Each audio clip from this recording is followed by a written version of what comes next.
simply moved on. But he could remember his sense of that moment quite clearly because the president's statement came as a great shock to me. He said he had heard of nothing like that since. John Hywen, the Assistant Secretary of Defense who was at the meeting, said later to the church committee that he could not recall any plan for assassination, but he had it. In quote, "It is my general opinion that it would be improper for the Director of Central Intelligence to undertake an assassination operation without an express directive from the president." The president needed enough information to stop an action, argues Peter Gross in his biography of Allen Dewey, but not so much that plausible deniability is lost. That is, the ability to deny knowledge of a secret undertaking if it were to become public. Defenders of presidential virtues only insult Esinowa's intelligence. Gross observes, in suggesting that he did not understand the intimidation he was receiving from his aides and the signals he was sending when he let the opportunities pass without a negative response. At any point between July and October of 1960, Esinowa could have told Allen and Bissell that their efforts to immobilize Lumumba should stop, short of actual assassination. This, adds Gross, he did not do. On 27th August 1960, 2 days after the meeting of the special group, Dewey sent an urgent cable to Devlin, in quote, "Lumumba's removal." It read, "Must be an urgent and prime object and should be a high priority of our covert actions," of quote. Dewey cited high quarters here as the source of this clear-cut conclusion, since the CIA director's only superior is the president. This was a clear reference to Esinowa. Devlin was given an additional $100,000 to accomplish his goal by whatever means possible. "To the best of my knowledge," he wrote in his memo, "no other station chief had ever been given such latitude. If further evidence were required that Washington supported our own conclusion about replacing Lumumba, that was it." Meanwhile, Dewey had been keeping in close touch with his friend Bill Budden. He flew to Brussels for a quick survey with him. He briefed me on the recent decisions of the National Security Council. Budden records in his memo, the leader we could depend on in a showdown with Lumumba. Dewey told Budden was young Colonel Joseph Mobutu, second in command of the Congolese army. Lumumba had despaired at the United Nations' inability to remove Belgian troops and to bring Katanga back into the Congo. On 21st August, he followed up on the earlier threat he had made and appealed to the Soviet Union for help. This appeal was made a full 3 days after Devlin's warning to Washington that Comey design now seems suddenly clear. It is already late. This suggests that Devlin was motivated less by evidence than by a wish to justify his actions. Esinowa later stated in the second volume of his autobiography that a Soviet ship with trucks and technicians arrived in the Congo in late August. It was estimated, he added, that 200 Soviet technicians, in addition to some air crews, were in the Congo without UN authority. He described this as a Soviet invasion. But David Gibbs argued in the Political Economy of Third World Intervention that the role of the Soviet Union in the Congo was minimal. There is no evidence, he writes, that the Soviets actually sought to take control of the Congo. Even if the Soviets did intend to seize power, he adds, it is very doubtful that they could have done so. He illustrates the point with figures for both sides. At its height, the communist intervention in the Congo comprised no more than 380 Soviets and Czechoslovakians or Czechoslovaks against 14,000 United Nations troops and many thousands of Belgian military officers, mercenaries, and technical aides. Gibbs acknowledges that Lumumba's party, the MNCL, received funds from the Belgian Communist Party, but points out that it was also funded by the right-wing Liberal Party of Belgium and by colonial business interests. Indeed, it may have been funded by the CIA, which had advocated the funding of Lumumba in April 1960, less than 4 months earlier. There is little evidence, adds Gibbs, to suggest that Lumumba personally was a communist, a point recognized and accepted by American officials. Frank Kalushi made a broader point about the role of the Soviet Union in the Congo in an interview with Charles Stuart Kennedy in 1997. Now, quote, this is the question of the journalist asking Frank Kalushi. At that time, did we see were the Soviets or the Soviet embassy, was it a real competition? I mean, did you find yourself jostling the Soviet political officers or not? Kalushi, no, I can't recall the Soviet embassy being that active. In any case, it was not Lumumba that was the problem. Bronson Tweedy believed. The concern with Lumumba, he explained, in his testimony to the Church Committee in 1975, was not really the concern with Lumumba as a person. It was concern at a very pregnant point in the new African development, with the effects on the balance of the continent of a disintegration of the Congo.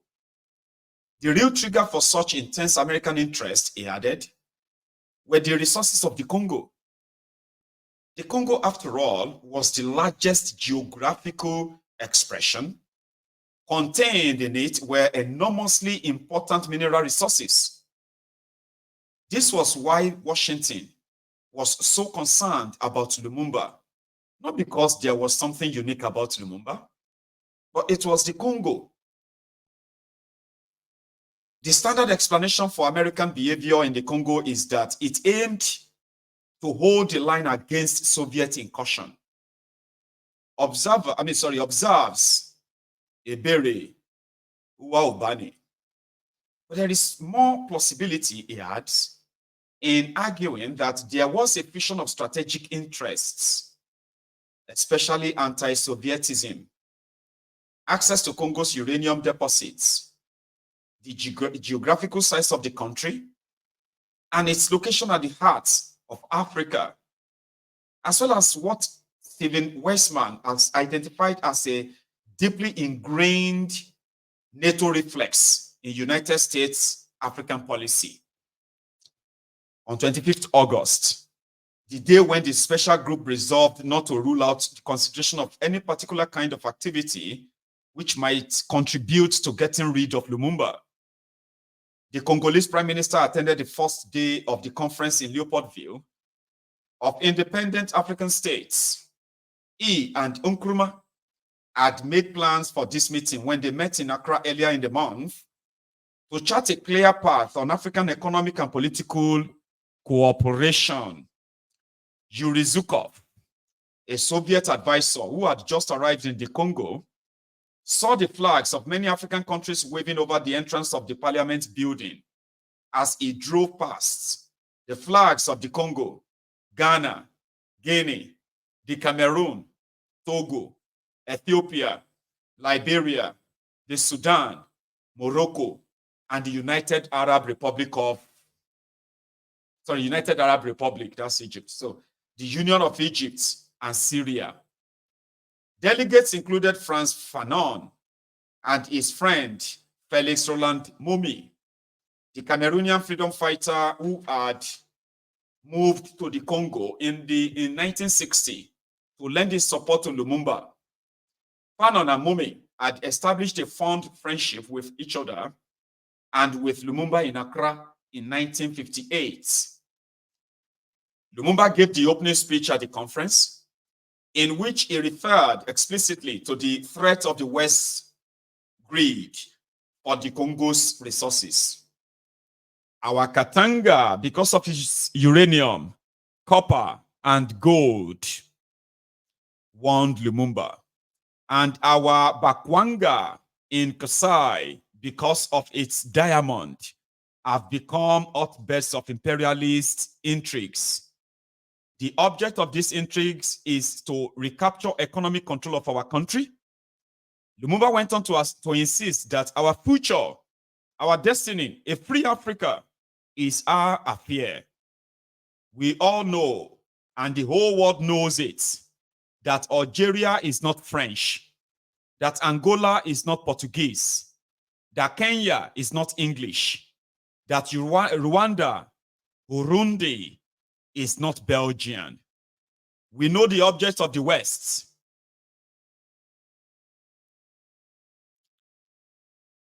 That's some deep stuff there, man, right? Anyway, so we know the objects of the West. Yesterday, they split us on the level of a tribe, clan, and village. Today, with Africa liberating herself, they seek to divide us on the level of states. In Africa, he argued, they want to create antagonistic blocks, satellites, and having begun from that stage of the Cold War, deepen the division in order to perpetuate their rule. Little did Lumumba realize that even as he was speaking, an American plot was afoot at the conference, disrupting its progress. One of our early operations, Devlin reported in his memo, was an anti-Lumumba demonstration when the latter spoke at a meeting of African foreign ministers held in Leopoldville on August 25th. On Lumumba's arrival, protesters shouted, "Abbas Lumumba, down with Lumumba." When he started to speak to the delegates, he was drowned out by the mob, who chanted anti-Lumumba slogans. Devlin regarded the success of the operation with satisfaction. This undermined Lumumba's image of a man loved by his people and in full control of the nation. He had counted on the conference to strengthen his position within the Pan-African movement. But instead, the delegates were caught up in the reality of the Congo situation. The CIA-inspired protest was filmed by Patrice cameraman and was screened in a newsreel that was shown around the world. It gave an entirely false impression of people's attitudes in the Congo. On the first evening of the conference, Prime Minister Lumumba gave a dinner for the delegates, the diplomatic corps, and foreign visitors to Leopoldville.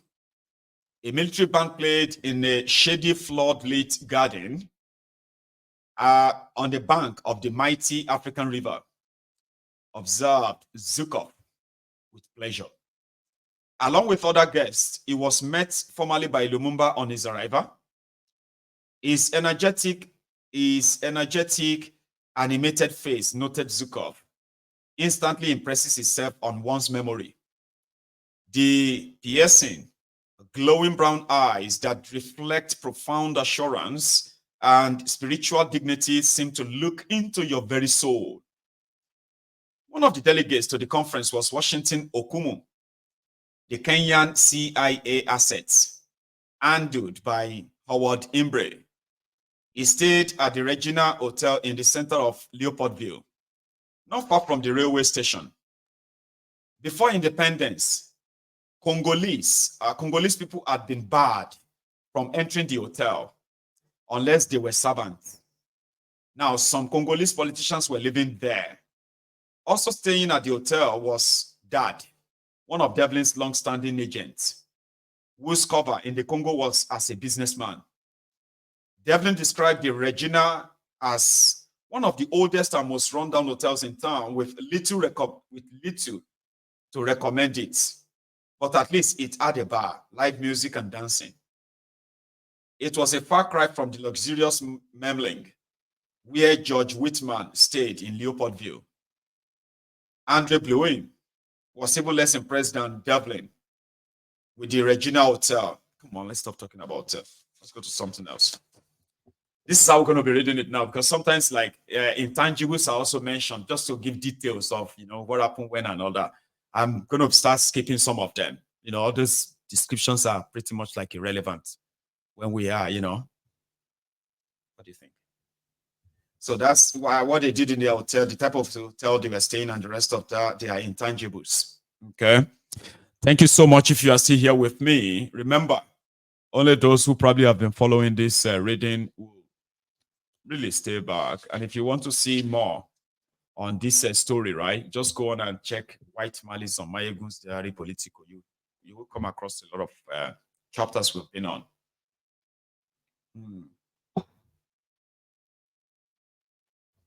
So I've got just about 6 more pages to go. So we'll see. Oh, hang on.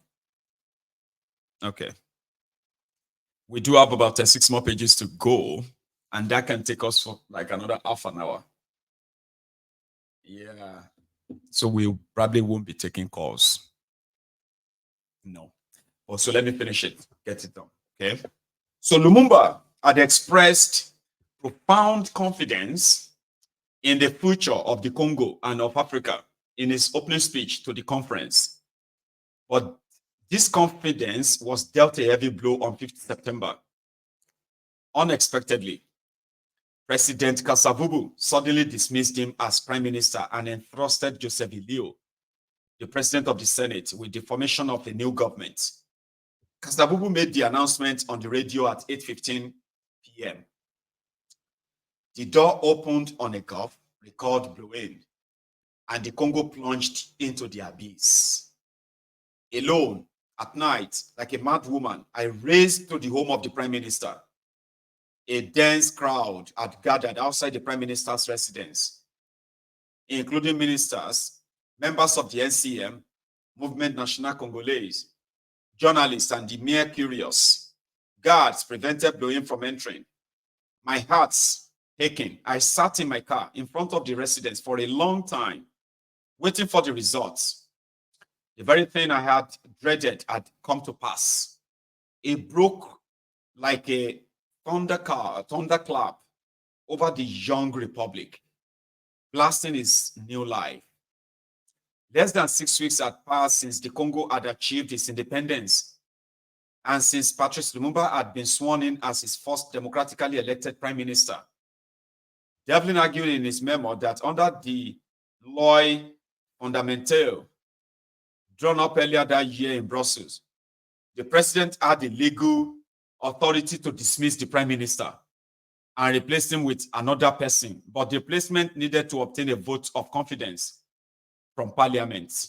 In fact, however, the president did not have this legal authority since the law had not yet been ratified by the Congolese parliament.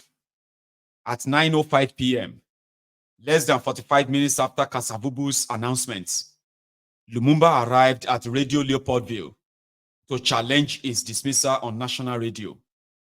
No one, not even the president of the republic, he declared, has the right to dismiss a government elected by the people. Only the people can do so. He added that Kasavubu's appointment as head of state should be revoked.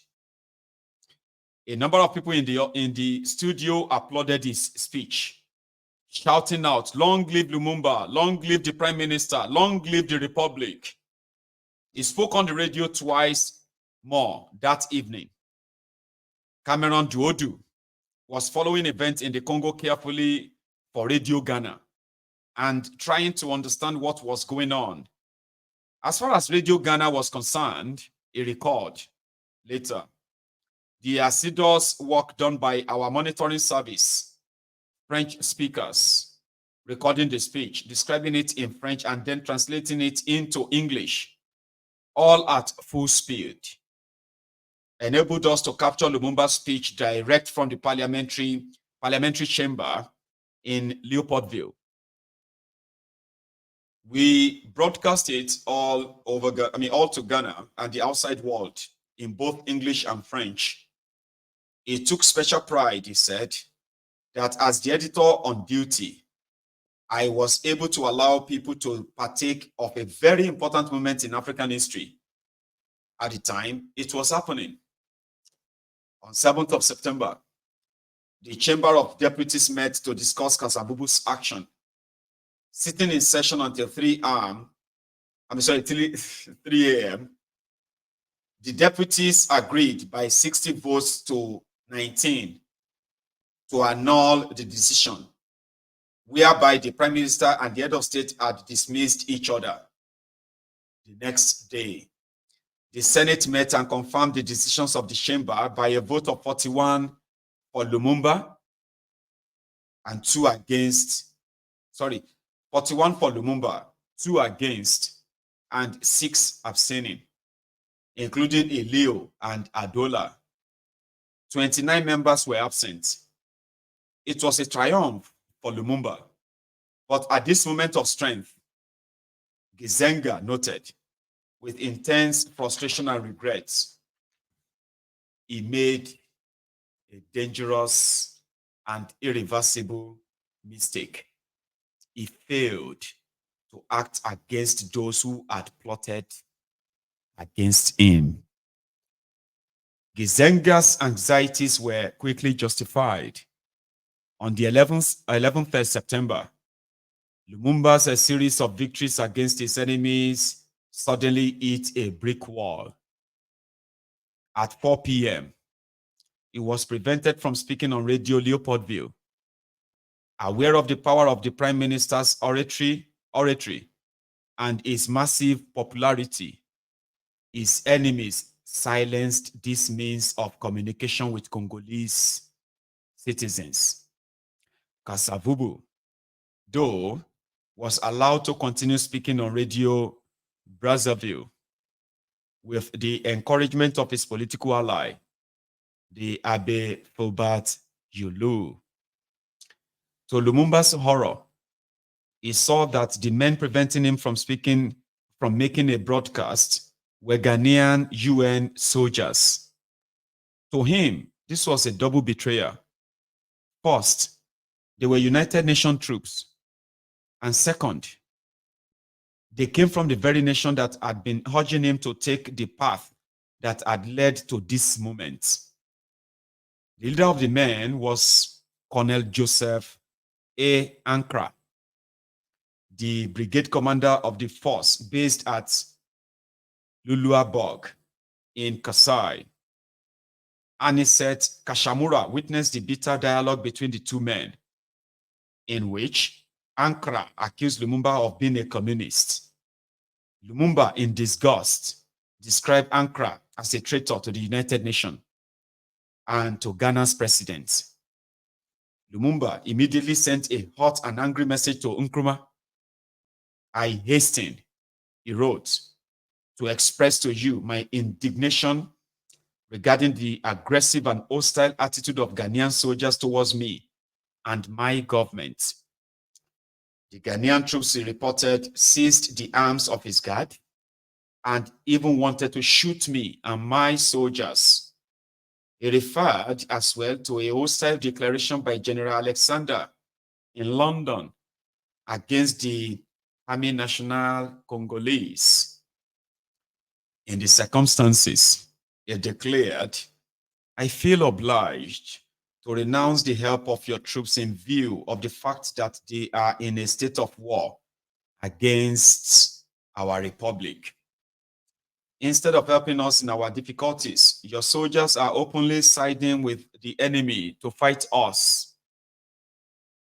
The truth behind the episode was revealed to Nkrumah on 12th September in a message from Jane, his ambassador in Congo. It was Colonel Ankra, said Jane, who was chiefly implicated in the refusal to let Lumumba speak over the radio. Ankra, he added, was very close to General Alexander if you would allow me, wrote Jane to Nkrumah, I would say that this is the culminating point of General Alexander's intrigue and subversive actions, which I have time and again, which I have time and again pointed out, and which was also confirmed by all the delegations which had paid a visit to the Congo. He urged the immediate dismissal of Alexander from his post and of all the white soldiers in the Ghana contingent of Honuk. Nkrumah was horrified. He at once replied to